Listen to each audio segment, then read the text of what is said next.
Thanks. Thanks for your presentation. And as you resigned 4 years ago, why are we still speaking about Russia's influence and so deep into U.S., Europe's politics?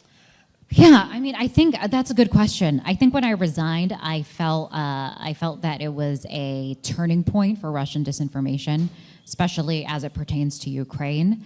And I think it's just gotten so much worse. The problem has not abated. It's only gotten worse. And we're talking about it as a national security issue in the United States. Ukraine, since 2014, that war is still going on. And just recently, in the last 48 hours, there's been a new... Is that saying that my time's up or something? No. I don't know what that was, but no. I'm just going to ignore it. Yeah, the conflict in Ukraine is still going on, and in just the last 24 hours, there was actually the first violent confrontation that I know of since 2014, where Russians fired on Ukrainian ships, took 20 Ukrainians captive.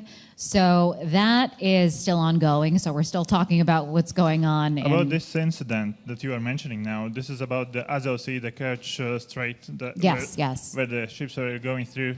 And about this, we could see that Western media, not just the state-sponsored media like RT or Sputnik, but the Western media mostly were also not really into the details, and so you could be. It was confusing on the first to read about this.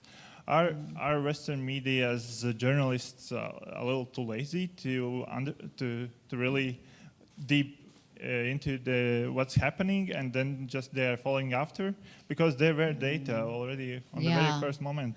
Well, I think you bring up a really good point. I don't want to be mean and call them all lazy, but we are so engulfed in our own inner turmoil that I think what happens in Ukraine and what happens abroad now is kind of taking a back seat. This was something that was aggressive enough that we had to pay attention to it. But I think for all journalists, that is something that we need to... we're seeing the same mistakes being made in 2014, where, and I'm a really strong opponent of this type of reporting, where it's like, okay, Petro Poroshenko, the Ukrainian president, said this, Vladimir Putin said this, and you have a media outlet that's reporting both things as if they're both equally true. And what happens in this case is that instead of getting closer to the truth, you just are. It's just more in a fog of, okay, well, what happened? There needs to be more of an awareness that there is one side that is trying to manipulate the reality of what had happened. And so I think we're still talking about it, and I think we're talking about it more actually in 2018, because it's become so salient in the United States that disinformation, hybrid warfare has been used in the United States, and it's something that countries all over Europe, all over the world really, I think with digital news and social media playing such a big role in how people get information, that we're still trying to figure out how to address this. I was saying about this laziness, not just about what I think about those, but there was already opinion on The Economist in 2010 that there is such Eurosceptic opinion in Britain, just because British journalists are usually using NGOs who are Eurosceptic and making researches, and they have such a good researchers, so you don't have to research yourself, and they are following these NGOs that are Eurosceptic, and that's why the whole Britain is more Eurosceptic. Right. Already in 2010, a long time before Brexit. So do you believe that the laziness and...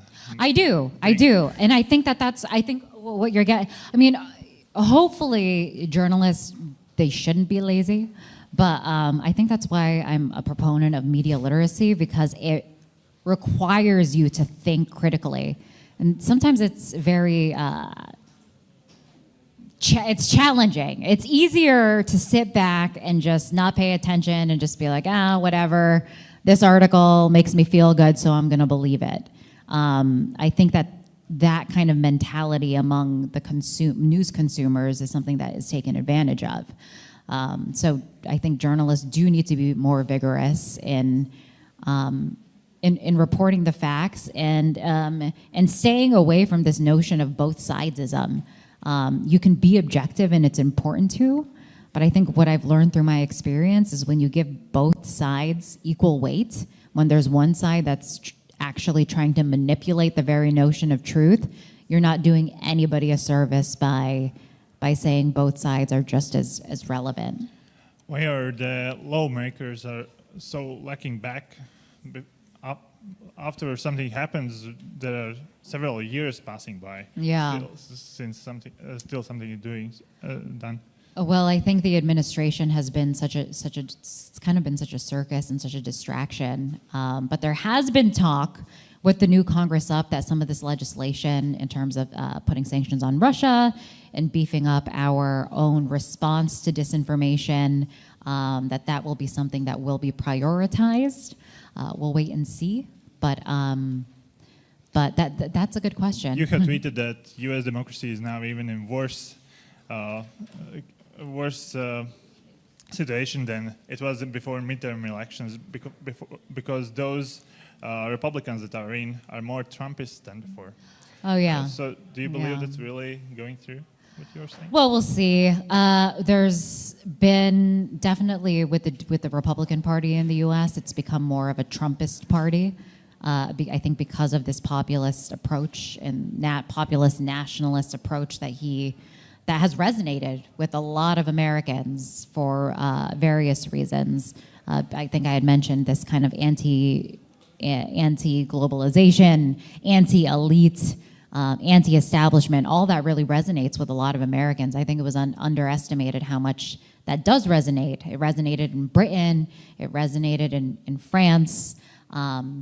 Not to the same degree, arguably, but I think that these factors played a very big role, and with that, with kind of the perfect storm and having a foreign hostile power manipulate these existing problems, these existing divisions that we had in our country, that's problematic. We'll never know whether or not Russian interference actually swayed the election in one way or another. But in any regard, I think it was a big wake-up call for the United States and our allies to take this problem very seriously. So far, you are a specialist in what Russia is doing now. Expert. By accident. But there are also other state-sponsored media. And like Qatar is have Al Jazeera. Mm-hmm. China has whole network of different media. Mm-hmm. So we know not just about the pandas, but their values. And we see that media are overtaken by governments just here in Europe, in Poland, in Hungary. Yeah. And this has nothing to do with straight with Russia. Mm-hmm. So how to fight with these and what to do with these when actually the media are coming first, then comes politics, and the society already is led by these media, by politicians, already in made structure. Actually, and you brought up Hungary, and I have some family in Hungary, so I'm a little bit sensitive to that. And it actually has been influenced by Russia, by pro-Russian sentiment there, and kind of a hailing back to kind of you have a lot of that anti-immigrant, let's blame George Soros for our country's woes, a lot of that conspiratorial thinking coming from Orban. But in terms of how to battle it, I think it's important to understand the root causes of this. Why do people believe in this kind of, why do people believe in fake news? Why do they? Is it fear? I think a lot of journalists would agree that there's been, as an economy shifts, there's been kind of a disillusionment, a widespread disillusionment in the United States. blue-collar workers feel weakened. They feel like they're not getting their voices heard, and so they thought, maybe here's a guy that's going to sweep in and make things better for us. So, it would be great if this was an actual candidate that had their interest at heart. I'm not sure if the facts and the way that things have played out has proven that. I think, but as I said, it's a multifaceted thing. I think it's awareness. It's the tech companies taking responsibility. It's journalists being aware, and so that they're informed in their reporting, so it doesn't influence their reporting. And in some instances, even some governments perhaps taking some sort of regulatory measures in terms of online regulation, harassment, hate speech, all of these things, because unfortunately we see that things that are online, they don't necessarily stay online. They have implications in the real world. Recently I interviewed one fact checkers network leader who told me that researchers show that actually those who see fake news on Facebook, they composite no more than 10%, and mostly others are either not seeing fake news at all or seeing both fake news and real news, and they just choose to believe fake news mostly. Mm-hmm. But you are blaming Facebook and other social media. Yeah, I am, and I'm going to continue to. There's some disputed scholarly work and studies. There was one that I saw that showed that most Americans actually were exposed to fake news during the election, and many recalled at least one fake news story. So there's disputing polls and scholarly work and all of that. And I think just coming from the rhetoric that I hear online and see online, and even hearing from my family members, Thanksgiving, I didn't want to go back because I didn't want to hear family members talk about fake news, and I got to correct them.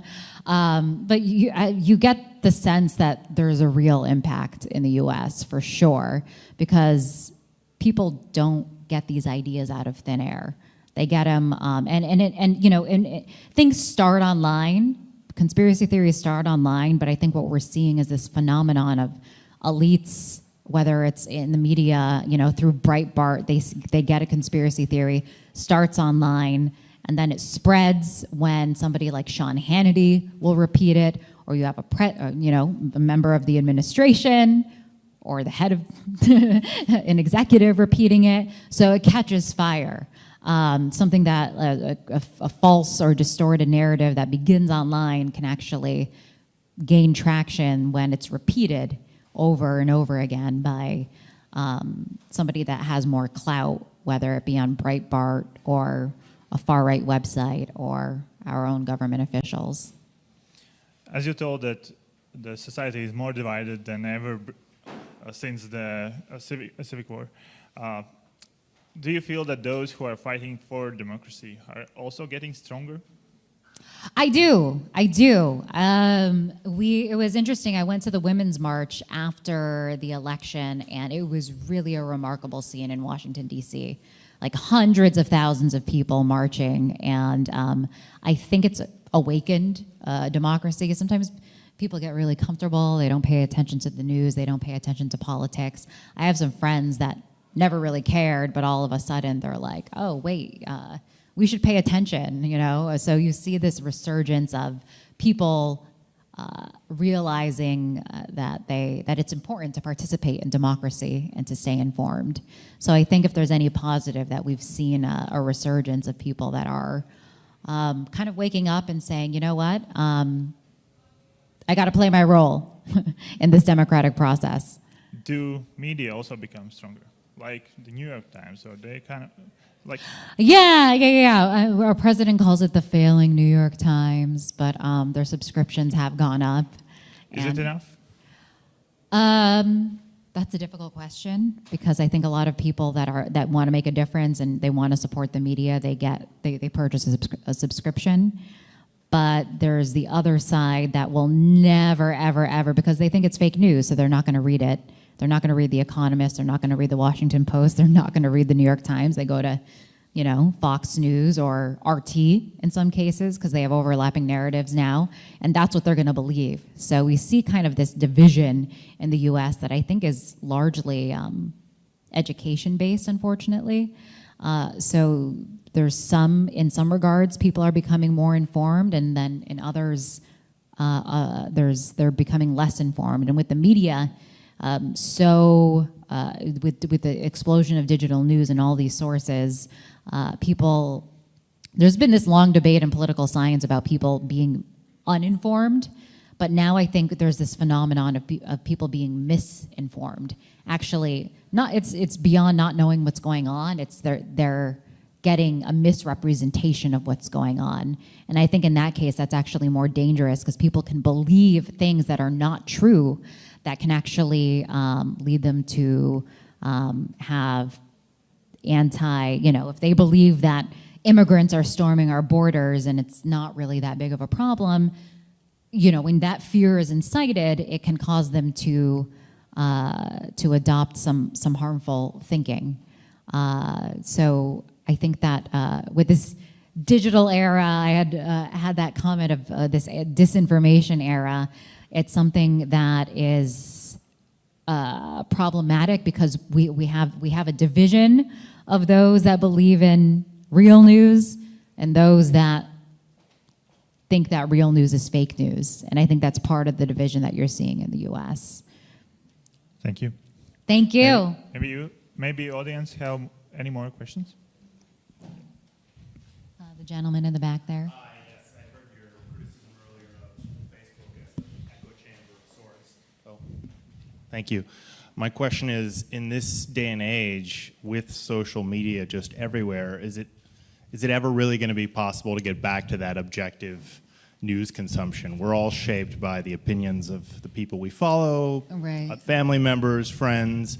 Even if you are reading The Economist and The Washington Post, you're also checking your Facebook, you're checking your Instagram and your Twitter, where friends, family, other sources are forever playing the role of judge and jury in a millisecond. Yeah, we all have a crazy uncle posting crazy, like the earth is flat or something. You're like, right, we've bitten the apple. Is there ever a return to the Garden of Eden, right?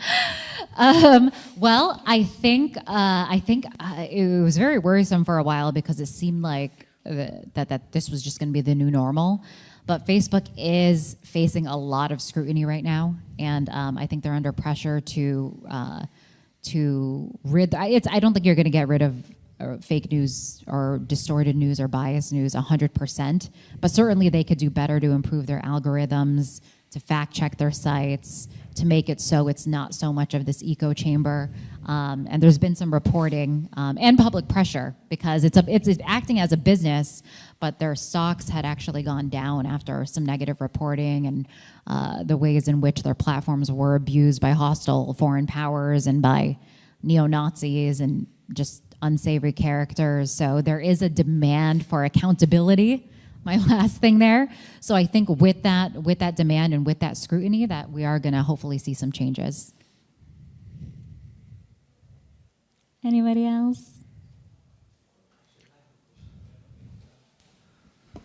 Well, although we didn't get to see the video of your resignation, I do remember it, and I do respect you for... I'm kind of glad it didn't play. Well, maybe in the end we will get to see it. But I have a question on terminology. I noticed in the beginning of your speech you mentioned the conflict in Ukraine. Then later you talked about the war in Ukraine. And I noticed in the Western press there is...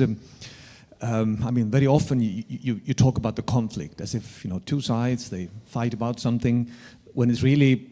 I mean, it really is a war. I mean, it's illegal annexation against international law, and just about the importance of using the right terminology. It is, and that's a good point you bring up. And I think that in the U.S. we're so preoccupied with what's going on, like the latest scandal in the news, that unfortunately, I think. A lot of journalists, unless you really follow what's going on in Ukraine and Eastern Europe, or even what's going on here in the Baltics, I'm interested because I've visited a few times and I realize how important it is for for the Baltic countries to be a part of NATO. You know, it's not. You have the board. The threat is not very far away from you. So I think it's not abstract. In the U.S., they're like it's way over time for you. They're like it's party. We got drinks waiting. Hurry it up. Okay. Oh. But I think that you have a good point there, in that that Western journalists, as he used, they can be a little bit lazy because there's just so much going on that they are not fully. It's only when something, for example, what happened in the Black Sea, where journalists are playing catch up. But isn't that like big media, like the New York Times, the Washington Post, they do have journalists concerned? They do. About these. I think I'm talking more about cable news. Yeah, they're not so much focused on it. So, did you not have a microphone this whole time? No, I did. Oh, okay. But that's a really good point. So, any more questions? This is your last chance for questions. Everybody wants to go to the after party right now, I think. Okay, then please applause for our guest and our speaker. And Andris has a name day today. I don't know how it's called in English. So Andris, you have a present, and guess what? It's a fortune cookie. Here you go. And you must read the fortune. You must read it, and don't Yeah. make a mess like me. People already made a mess here. We just cleaned it up so nobody can see. No. I don't know. Well, thanks, guys. Let's go get a drink now. Well, Andris, what's your fortune? Oh, wait, I'm like wrapping this up. It's not like this is You have not failed. You have just found 1,000 ways that don't work. Yes. I like that. Don't stop believing, guys. Yes. Happy That's name a Journey day, Andris. song. For democracy, I guess.